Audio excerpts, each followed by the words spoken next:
दस हानी खुशबोए। कौन सी मेरे कमरे दे विच दस हानी खुशबोए, बत्ती बाल के लबना वा मैं खाब गवाचे हो। कौन सी मेरे कमरे दे विच दस हानी खुशबोए, बत्ती बाल के लबना वा मैं खाब गवाचे होए। और दे गया सारी उम्र लियो अथरू चोली पर, दे गया सारी उम्र लियो अथरू चोली भर के, जिदियां गल्लां दे विच पैंदे हसदियां वेले टोए। दे गया सारी उम्र लियो अथरू चोली भर के, जिदियां गल्लां दे विच पैंदे हसदियां वेले टोए।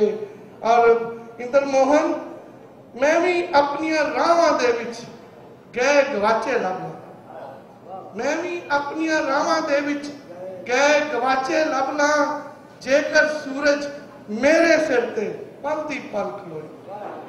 मैं भी अपनियां राहां दे विच गए गवाचे लभना, जेकर सूरज मेरे सिर ते पलदी पल खलोए।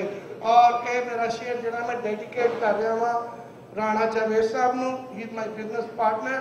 Please stand up and if I don't say this, he won't print my picture in his newspaper. So I have to say this, okay?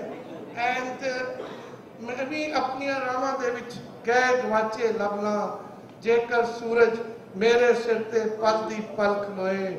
और आखिरी शेर है, अखां दे विच वसते रहंदे नवे पुराने लोकी, अखां दे विच वसते रहंदे नवे पुराने लोकी, दिल ते जद भी जान वाले नूं याद करे तेरो।